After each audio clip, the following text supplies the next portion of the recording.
Quando a gente fala das maiores entidades de Naruto, normalmente lembramos de Otsutsukis, invocações ou até ninjas lendários. Mas existe uma criatura que apareceu bem antes de tudo isso, e que até hoje ninguém consegue explicar direito. E essa criatura é o Rei do Inferno. O mais curioso é que quanto mais você pesquisa sobre ele, mais estranho ele fica. Porque diferente de outras invocações da obra, o Rei do Inferno não parece ser apenas um animal gigante ou uma criatura poderosa. Ele parece ser algo muito maior, algo ligado a conceitos que Kishimoto nem ousou explorar direito. E sim, isso engloba o pós-vida do universo de Naruto. A primeira aparição desse rei acontece durante a invasão de Pain. Ele é utilizado pelo caminho Naraka, um dos 6 caminhos de Pain. E logo de cara já podemos perceber uma coisa, ele é totalmente diferente de qualquer invocação da série. Enquanto sapos, cães, cobras possuem personalidade, falam, interagem e vivem seus próprios mundos, o Rei do Inferno parece mais uma força da natureza. É uma entidade, um mecanismo, como se estivesse apenas cumprindo uma função. Sua habilidade mais famosa é a de interrogatório. Quando alguém é capturado, uma espécie de energia vital sai de dentro do corpo da vítima e é apresentada ao Rei do Inferno. Se essa pessoa ousar mentir, ela é desvivida. Porém, se ela disser a verdade, ela sobrevive. É simples assim. Não há espaço para julgamento, interpretação ou defesa. Quem decide é o rei, e isso é assustador por si só. Isso implica que ele possui algum tipo de autoridade absoluta sobre o que é verdade e o que é mentira. Ou seja, ele possui poder sobre algo não físico, ele possui poder sobre conceitos. Mas o mais interessante é a origem dessa ideia. O Rei do Inferno é claramente inspirado em Yama, ou Ema, o juiz dos mortos presentes no budismo e em diversas tradições orientais. Segundo a crença popular, existe até uma frase usada para assustar criancinhas: "Se você mentir, o Senhor Ema arrancará sua língua." E adivinha exatamente o que o Rei do Inferno faz? Ele arranca uma espécie de língua espiritual de suas vítimas. Kishimoto basicamente pegou uma lenda urbana e transformou em uma técnica do mundo de Naruto. Mas existe um ponto muito curioso nessa questão toda. Se existe um rei do inferno, então existe um inferno, porque alguém não pode ser rei de um lugar que não existe. E é aqui que as teorias começam. Naruto nunca explorou diretamente o pós-vida. Nós sabemos que almas existem, sabemos que elas podem ser seladas, sabemos que elas podem ser invocadas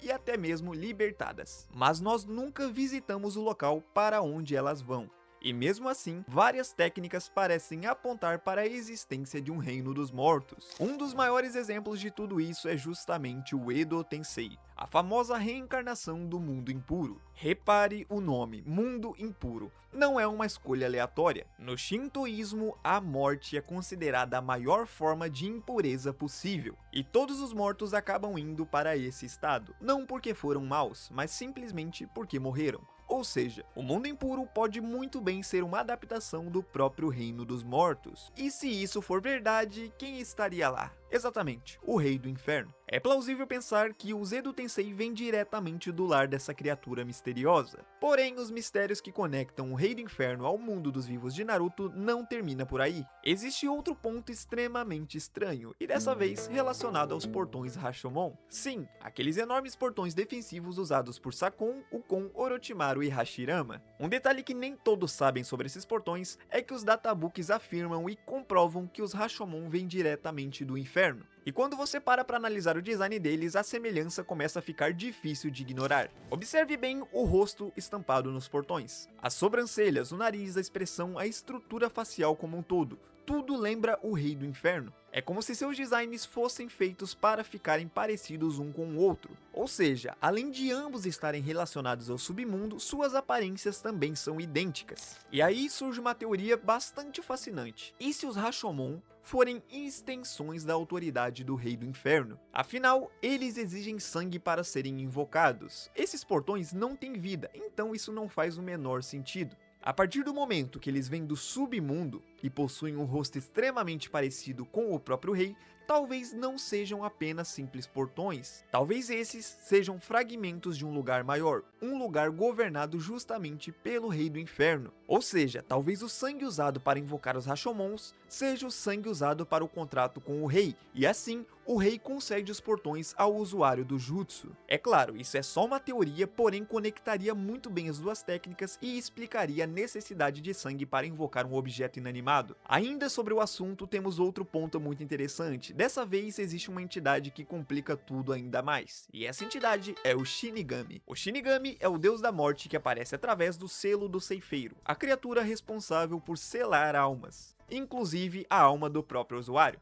E o mais curioso é que ele também parece habitar algum tipo de dimensão espiritual, um local onde as almas ficam aprisionadas. Foram lá que ficaram os braços de Orochimaru, a alma de Hiruzen e até o próprio Minato. E claro, esse local é a barriga do ceifeiro, porém isso pode ser muito bem uma simbologia a um portal para o submundo. E aí surge a pergunta, Shinigami e o rei vivem no mesmo lugar? Nós não sabemos, mas é uma possibilidade extremamente interessante, porque os dois trabalham com almas. Os dois possuem autoridade sobre os mortos e os dois parecem existir fora do mundo físico, e ambos são inspirados por figuras religiosas orientais. Talvez o Shinigami seja uma espécie de coletor, enquanto o rei seja o juiz. Talvez esses dois sejam aliados, ou talvez até rivais. A verdade é que Kishimoto nunca respondeu isso, e nem sequer temos uma prova concreta que ambos trabalham juntos. Porém, essa teoria é extremamente interessante e faz muito sentido. Outro detalhe que quase ninguém comenta é a aparência visual do rei, mas dessa vez não é relacionada aos Rashomon. No mangá, as chamas ao redor de sua base lembram muito a Amaterasu. A semelhança é impressionante, e isso levanta outra questão.